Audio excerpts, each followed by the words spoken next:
love with ties. Look great. Wearing those for games? Hey, thanks a lot, first off, for everybody attending. Thanks to the Hawks Nest for the cheers out there. We taught them, hey, it's not just, we can't just clap. We got to stand up. We got to get it lit. So we got to make sure we do that at games in Carver. First off, I want to thank Beth for taking the chance on me, essentially, and giving me opportunity to come home to the University of Iowa. Iowa City, I was born here.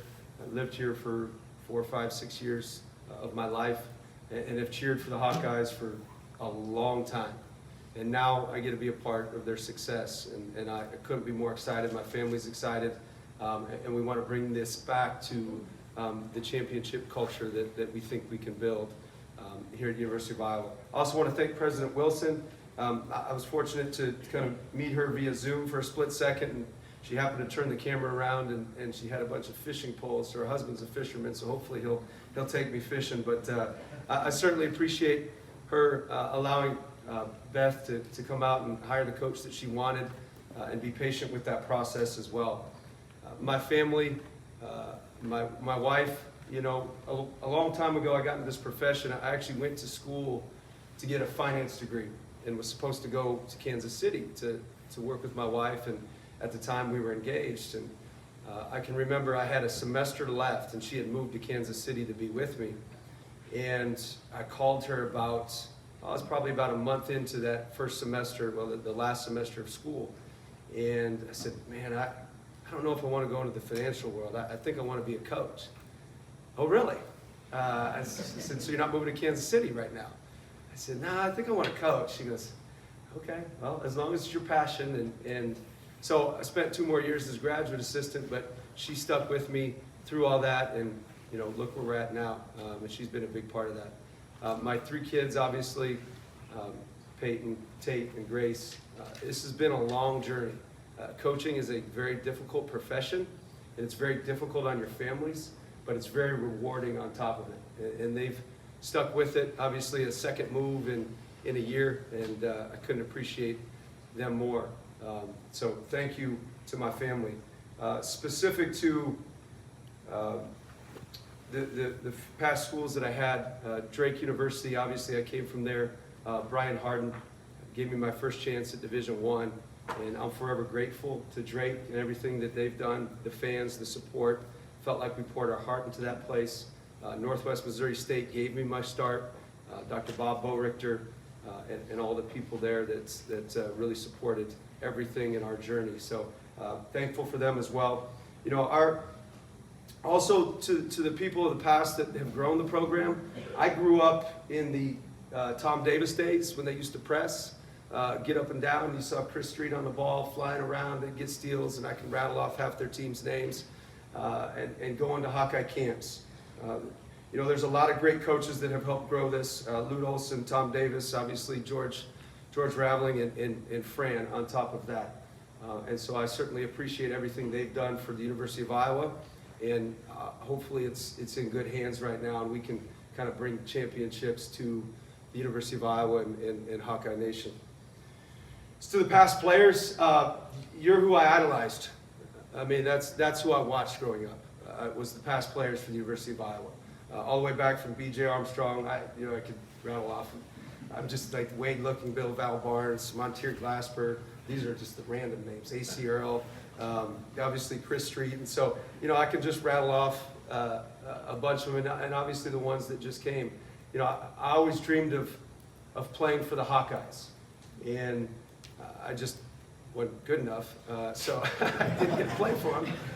But now I get to coach them and hopefully bring success here. How are our teams going to look? I was just talking to, I think I was talking to Beth, and I recall, and it's vivid in my mind, and most of you have seen it. I grew up seeing it. And have you ever seen Chris Street play?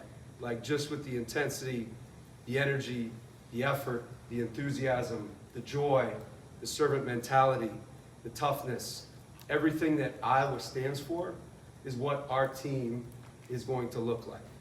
From an X's and O's standpoint, obviously, I think we'll be good there too. But most importantly, when you watch our team and we go on the road in the Big Ten or we go on the road to other games, I want you to be proud of how our kids act, how they compete, how they love each other, how they serve each other. That to me has still and will remain the most important thing. My objective is to make better husbands, better fathers, better citizens, and that's what I'll do here at the University of Iowa through the game of basketball and try to make the state of Iowa proud. In taking this job, I've always felt like you needed to take a job that you can win championships and compete for them on a consistent level. Beth Getz has given me that opportunity and given resources to make sure that we can do just that. And that's our goal, is to get Carver Hawkeye filled back up, to create an environment where other fans want to come, and to be the best venue in the state of Iowa. And we're going to fight for that. We're going to compete for that. We've done that at other schools, and hopefully we can do that here. We do need everyone else. So when we walk in and we see the Hawk's Nest, I appreciate everyone that came. We want even more, and we want it louder, and we want you to be a part of building this thing. Just myself, just a few players, just a few coaches, that's not what it takes. It takes everybody in here, it takes everybody in Iowa City, it takes everybody in the state of Iowa. And we want you to be a part of that build. And we want to fight for that every single day, and we want to see you out supporting. One thing we can start with, I don't see a ton of the players, is see if we can get Price, Cooper, Josh, see if we can get them some support as well. Maybe just like text them or tweet them or anything like that, and get them excited about coming back to University of Iowa and making this thing grow. That would be good support to start.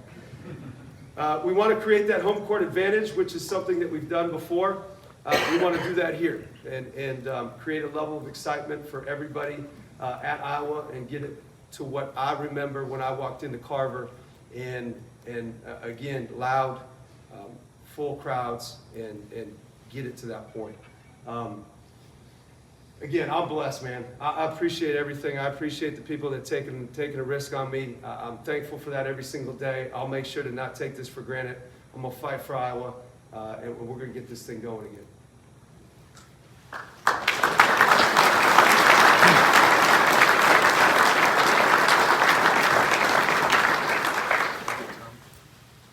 Hey, Coach. Is it on?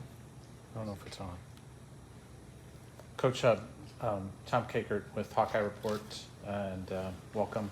I wanted to ask you about how you're going to build this team. What did you learn last year from having to build from scratch, the lessons of portaling and such these days, and what do you learn positively and negatively from that experience?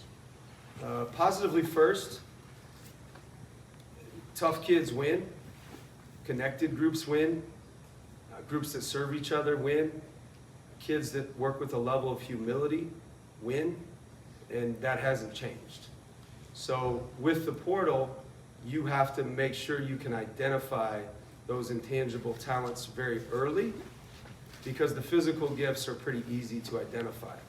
But as you see throughout the portal, some of the teams that may spend the most money or on paper may have the most talent don't necessarily win because they're not a connected group. So for us, what I've learned from Drake is that don't overthink just because somebody's getting a lot of money here that he's a better fit for what you do. And so we continue to trust our own eyes at Drake, took people that we thought could really help build and sustain a culture so that we can continue success into the future. Here at Iowa, same concept. I think it's obviously at a higher level. You do have to take certain transfers, but again, that goes with Hawkeyes making sure that we try to retain some of the kids that are wanting to go into the portal right now and do it quickly. And again, so I've said it takes everybody to get those kids back. Like, that's what it's going to take, and that's what we want. because they're tough kids and they're Iowa, and they you know, they'll be great for us. But you know, it's the same thing that I learned at Northwest Missouri State. You can't complicate winning. Like it is what it is. It's the same thing. Kids that serve each other and love each other. Scott Docterman with The Athletic. Ben, I wanted to ask you about how Steve Tapmeyer shaped you as a coach and your coaching philosophy and what you took away from him when you played for him at Northwest Missouri State, and maybe what you learned about leadership from Mel Churchman when you worked under him when he was the athletic director and football coach at Northwest Missouri State. Yeah, a lot of people don't know those names here, but those are D2 legends right there. Coach Tapmeyer, I played for him. It was funny. I played for a guy at Nyack, and I should have mentioned him his name. He's one of the only players to ever play in a Final Four with 2 different teams. Does anybody know the answer to that? Yeah, special case, Steve Crafts. So I played for him at junior college. Awesome coach. Went to Northwest Missouri State. This will answer your question, Steve Tapmeyer. And I always was like second and third place my whole career. Couldn't get to first. And I'm like, man, I'm close. I just couldn't get over that hump. I walked into one of their weight sessions and conditioning sessions, and I'm looking around, and I'm like, this is first place. This is what it feels like. And he taught me the shocking difference between first and second. And you know, second to 10th, it's right there. But first place cultures and first place people are way up here. And he taught me the culture. He taught me how to be ready every single day. And you know, from an X's and O's standpoint, defensively, he taught me that. And he remains a mentor as well. And you know, Mel Churchman, he won a lot of national titles in football. And from a leadership perspective, again, short story, but I remember one day he came in and said, man, I'm really having trouble with this. And I had a lot of anxiety about it. And the young coach, and he goes, yeah, I don't really worry about it. I said, I'm not really worried about it. Are you crazy? And he said, hey, let me tell you something, Ben. We are both wired different. It doesn't make you any better or worse than me. And so it was kind of profound advice that, hey, the way you do things is the way you need to continue to do things. Just because I'm this way doesn't mean you should be that way. And so both of them have had a big impact on my career. Hey Ben, Elliot Clough, Hawkeye Beacon. First of all, congrats. Secondly, regarding the way you guys played this year, I know it's been different with all of your teams regarding how you approach tempo and, Yep. and such like that. But what I'm curious about is how you get players to buy in to playing good defense, but also not high tempo. I mean, a lot of teams like to emphasize tempo maybe as opposed to efficiency, like I know is important for you. Yeah, so efficiency is number one. I think from an offensive perspective, you want to be efficient. Why do you want to be efficient? Because you can set your defense. So if I put the ball in the basket more times and you have to take it out of bounds, I can set my defense. If I take a good shot and get you in rotation, I can get an offensive rebound. So shot selection and the ability to get quality shots equals efficiency, which allows your defense to set, which allows you to play good defense.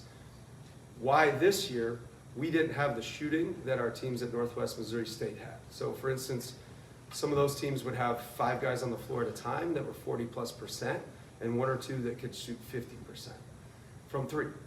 And so from an efficiency perspective, we were always top 5 in the country at all levels consistently. Do we want to play slow? Slow to me is not, it's low possession games would be better because it's popping, it's moving. We just didn't have enough shooting to get a good shot that quick. But I tell you what, we did win. I would say the greatest plaque that ever, NCAA used to send you these statistics plaques, right? So they used to send you like effective field goal percentage, fewest turnovers, and these big plaques. And one year I got the greatest plaque of all. And it was a plaque of led the NCAA in wins. And that's what I always felt like you should coach your team to is trying to win.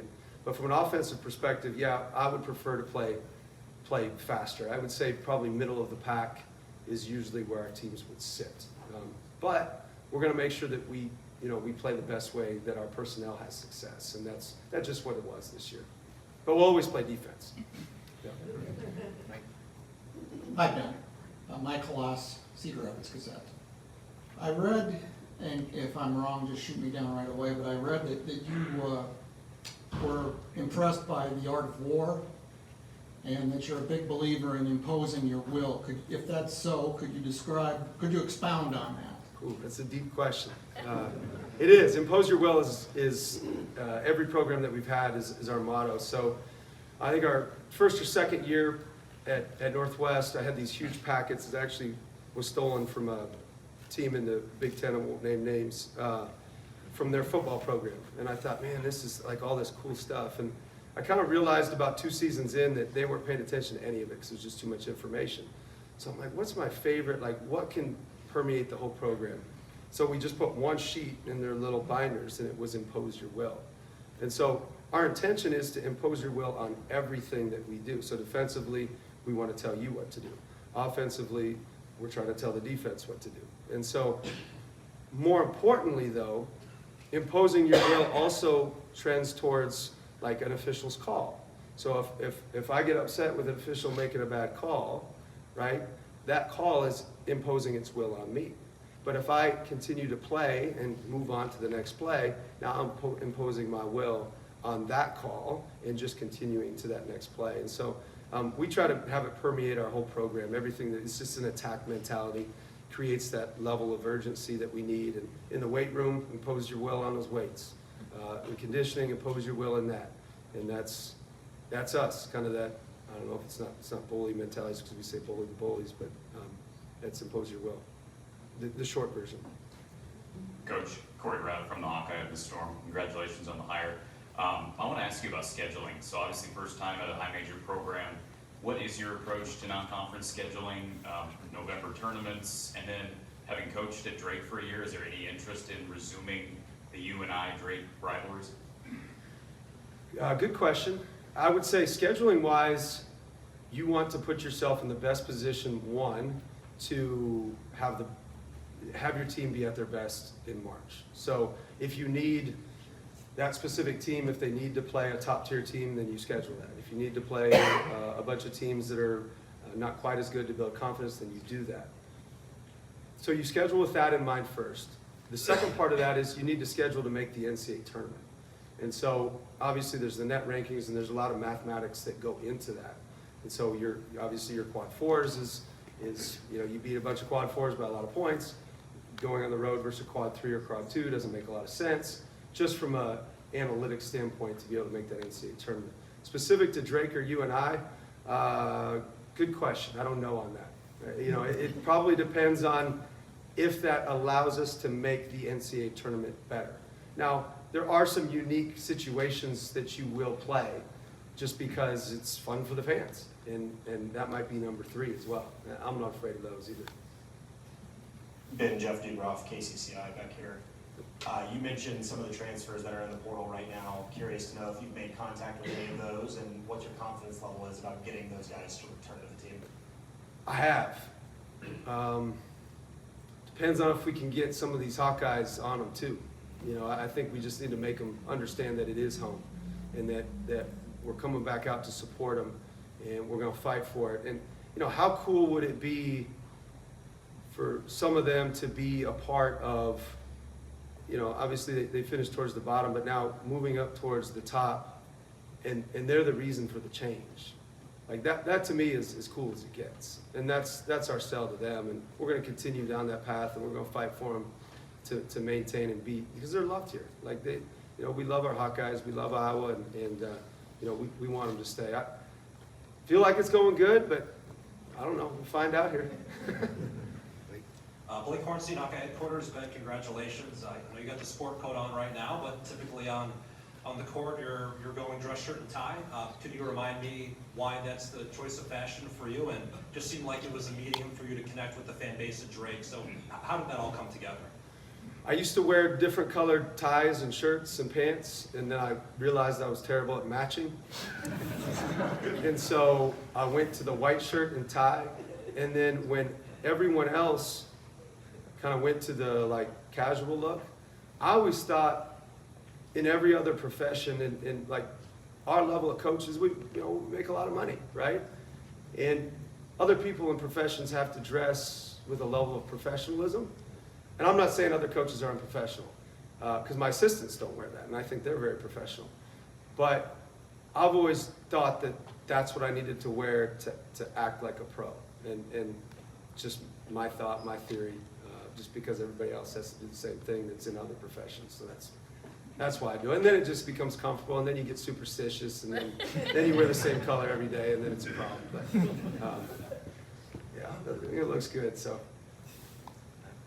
Hey, Coach, Matt McGowan with the Daily Iowan. For players who weren't on the Iowa roster and are in the portal right now, what's your recruitment pitch to them? You know, here, the big recruitment pitch to them, one, it's the University of Iowa. Like, I think it's a big deal. I think it's pretty cool to be here. I love the campus. I love everything surrounded. I love the support. I love the fans. I've been around it my whole life. So you sell that, number one. Two, the relationships that we're going to have with them is a big deal. So we sell the people. So we'll sell the people that my assistants, my staff, will sell anyone that's in the program at that point. And three, just making sure that they understand we've won a lot. And if you want to be infected with some of those winning characteristics that we can bring to the table, this is where you should be. And if you want to go somewhere else for a certain amount of whatever, then go do that. But we're going to make you better. The last thing is with our recruiting pitches, I always tell kids, like, don't necessarily go to the school that always wants you the most. And this may not make sense. Meaning, some schools recruit differently than others. Some people will just surround the kids and they'll just like, I want you, I want you, I want you, I want you. Well, you want them for their talent, which, yeah, that's true. There's certain people that I want for their talent as well. But more importantly, I want them because I see their talent and I feel like we can make it that much better. So choose a school that does the most for you. And Iowa offers that with our coaching, with the university itself. Like, we can change kids' lives. And so we want them to choose essentially selfishly by coming to the University of Iowa. Todd. Ben, Todd Rawle, Campus 1600, ESPN in Cedar Rapids. I know you were pretty deliberate in waiting to make the move to Drake last year in Division I. I'm wondering if there's anything that you learned about yourself in your 1 year at the Division I level. I learned that I could move. You know, our family did from a personal perspective. I think it was really difficult, you know, when you put roots in the ground at Northwest Missouri State, have a lot of success there. You know, I felt like I continued to give to that community consistently. You know, from a Division I perspective, what did we learn? The same thing wins, man. It's just, it's the connectivity of your group. It's toughness, it's all those things. We didn't win a lot of warm-up contests. You know, a couple of kids that started probably couldn't even dunk. They could, actually, but I like to make fun of them. But we were the most connected group out there. We were the toughest group, and we were able to win basketball games. So I learned quite a bit, and a lot of it was just it was just me understanding that does still happen at these levels, right, at Drake. It's not like we have to get this earth-shattering. Yeah, you need talent. Well, I got talented guys, but it doesn't need to be earth-shattering, and does every position need to be the same in regards to talent? No, you need connectivity, toughness, and great kids. Tyler. Ben, Tyler Tashman with the Des Moines Register. Nice to meet you. What's you've touched on it a little bit, but your vision for what you want to build this program to be? I mean, your objective is to win championships. Like, the reason, like, we went to Drake was because we felt like we had an opportunity to win the Missouri Valley Conference Championship and get to the NCAA tournament. We felt like they were resourced enough to be able to do that. And it was important through the conversations with Beth that she was on the same page as me. And she might have even been on a further page ahead in regards to wanting to bring championships here. And so, you know, that's obviously what we're trying to build. I would like to see a full Carver. Like I would like to see fans out there. I've seen full in other sports. I want to make sure that we put a good product out there so that fans enjoy it, and you know, we show what Iowa is like. So that would be my vision, similar to what we did at Northwest Missouri State for that 15 years. Build it into that kind of contender. Ben Elliott, Hawkeye Beacon, one more time. Regarding your staff, are you planning on bringing guys from Drake and then filling in the gaps, or what are you thinking as far as approaching that? Yeah, we'll bring a few from Drake. A lot of the guys, a couple of them have played for me. 3 of them played for me, actually. One of them was my first recruit ever. He wasn't very good, though. He's here, so I'll make sure he does. Still can't play, but he's got great energy. You know, staff, I always tell people that the best way to hire staff, and Grant McCollum, one of my good friends, told me this. He said, here's how you hire staff. Find guys that you want to do life with. And usually it's going to work out pretty good. And what that means is just get good people. And, you know, if you surround yourself with enough good people, other people want to join as well. And so we'll get the best of the best people. Obviously, for the Power 4 level, we need to make sure that we have a certain skill set as well, which we'll get. And then, you know, there's your video guy and stuff like that. But we just want great people and guys that we want to do life with. So to answer your question, yes, and we'll fill in a couple as well. Scott Dockerman again with The Athletic. As you mentioned, you want a full card order, and it's been a while since card was consistently full. Is there, obviously bringing in a quality and a good program will bring up the attendance, but is there anything externally that you are thinking about doing or wanting to do in the summer or in the fall to help facilitate that beyond what's going on the court? Yeah, I mean, we're going to connect. Like, our players are going to connect with the students. I need to connect with the students, and our whole program does. And again, though, it's not us uplifting this program, it's the whole university. It's the students helping as well. And it's this community, Iowa City as well. So it's former players, you know, again, like some of these former players are like, again, they were my idols growing up. Like NBA I didn't watch, I watched the Iowa Hawkeyes. Like, those are my guys. And getting them involved too, and just creating this awesome environment like that throughout the summer, and just, you gotta be out, man, it's Iowa. Like, you gotta shake hands. You gotta, when you're at the grocery store and they come up to you, you gotta say hi. Like, that's, when they say Iowa nice, it's God's country, as we say. So just do little things like that, and I think it goes a long way. Coach over here, Chris Megley with the Daily Iowa. It was reported that Ben is thirsting to follow you here. I just want to, and you know a little bit about the Hawkeye culture. I just want you to explain why he fits the Iowa culture and what he can do for this program. Yeah, if that happens, why would those guys fit? Specific to Bennett, I mean, he's probably, if he's not the best point guard in the country, he's top 2 or 3. So that's a pretty good fit right there. All the guys that we've had operate with a level of humility, meaning they're able to be coached at a high level. They don't think they're bigger than the program itself. They understand the value of other people, and that allows to have an elite amount of success. And obviously they're good basketball players as well, but for him specifically, more important is his level of humility. And the other guys that I coached at Drake, exact same. Like, just they're humble people that want to serve and want to grow and get better. John? Coach, how you doing? John Sears, WHO TV in Des Moines. We've heard other coaches describe you as just like a relentless worker, competitive. Where does that come from, and how, is that some way that you would describe yourself as just uber competitive? Yeah, I would say I was probably the kid that had the temper tantrums when I was, in grade school, because when you'd lose a game, and you wouldn't shake hands and stuff like that. So, no, I find I'm just a fighter. That's what I've always thought. I've always been competitive, and I always want to find a way to be relentless enough to take it a little bit further. I think it probably comes from my upbringing, just my mom, my grandparents, my stepdad. I just growing up in that environment, I was never really allowed to be a victim. You would always try to control your own circumstances, and you'd always have to fight. And I learned that, just being around my family, essentially, and how much fight they have.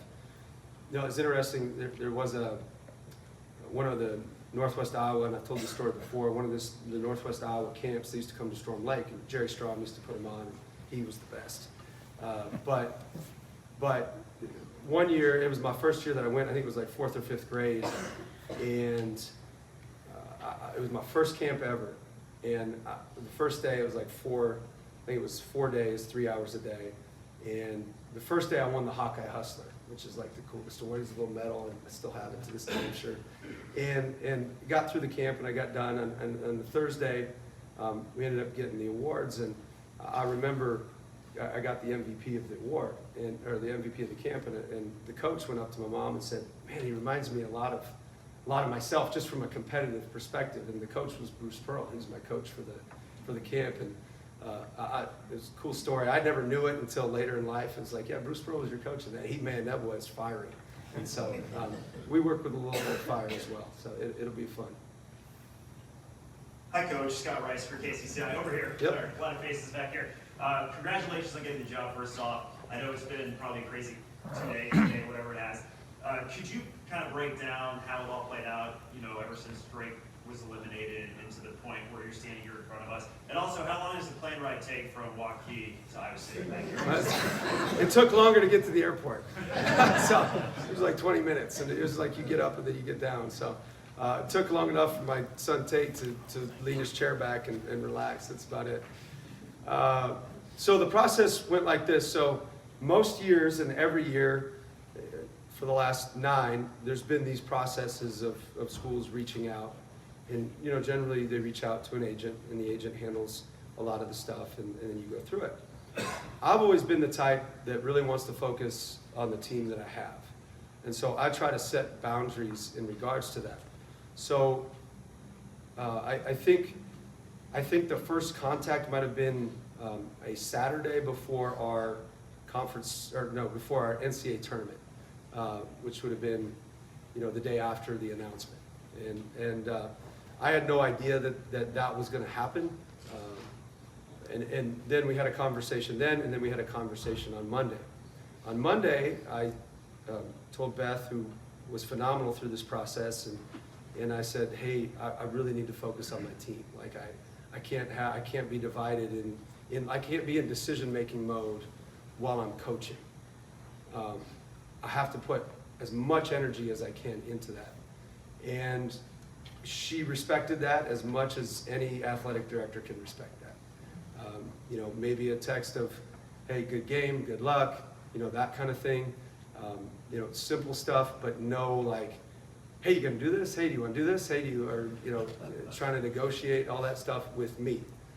On that Sunday, we got back, then it was on. And then obviously because I was so patient, and I certainly appreciate every part of that. That's what pros do. And ended up making the trip to Iowa City Sunday, and then Monday morning at I think maybe 6:30 a.m., 6:45 a.m. I signed the papers and committed. So that was it. But no, it was kind of a short process because of how long Beth allowed me to coach my team. And again, I can't say that, that's as I appreciate that about as much as anything. And that also says what kind of athletic director she is she's trying to build something bigger than just a transactional conversation. So we're going to fight for her. We're going to fight for the University of Iowa because of a lot of that. Ben, Tom Kakert, Hawkeye Report again. I wanted to ask you about point guard play. It's been a hallmark of your teams. What do you look for in a point guard when you're recruiting them, and how you develop them? You got to have an unselfish kid. I think first and foremost, and all my point guards have been very unselfish. They've always averaged more with me than they have in high school. And so I kind of force them to be great, essentially. You have to trust your own eyes in regards to their talent, athleticism, etc. Most coaches will watch, and they'll get a visual of what he's supposed to play like because of what he looks like, and they won't actually watch how good he is. Like Bennett, for instance, it looks like he should be mowing your lawn, right? Just a 6'4", sandy-haired, and but he's long and he's athletic, and he's got a competitive fire as much as there is, and he actually has his own lawn mowing business, ironically. And then my point guard before that, Trevor Hudgens, point guard before that, Justin Pitts, Deshaun Cooper, all of them had that level of humility on top of it. So they're able to be coached consistently, and they're able to understand that they're not that special unless they have people with them. So the people with them allow them to be great, and vice versa. Bennett would prefer to score 0 points and have everybody else score 20. That's his mentality, and that's never changed. And so that's how all my point guards will operate. 2 more questions, Coach. Julie? Hey, Coach, congratulations. Joey Dadia from KWQC TV in Davenport. I just wanted to ask you if there are any of your former players at Drake who, if they opt to go into the portal, who you're hoping will follow you here to Iowa other than Bennett. Yeah, if they go in the portal and they opt in, you know, you always look at anybody who's in the portal. So to not be too specific or detailed, because I'm not sure who's in and who's out. So I don't want to actively recruit somebody like that right now. So, you know, we'll look at anybody that goes to the portal, to be quite honest.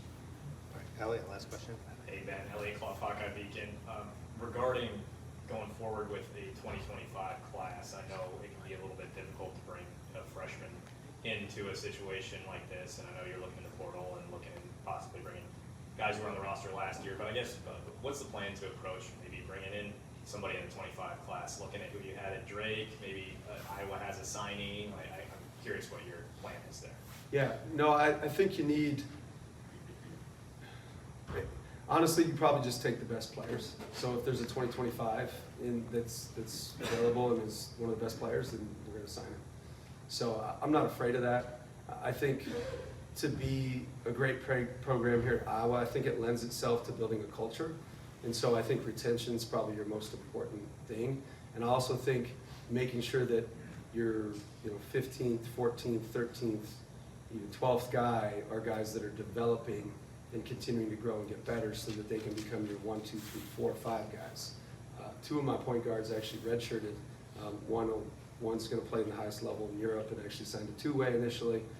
And then the one before that was Player of the Year in Division II, and he redshirted as well. So I'm not saying we're going to redshirt a bunch of people, but I am saying high school kids, you do need to have some good quality high school kids in the program. Specific to 2025, we're going to take the best players.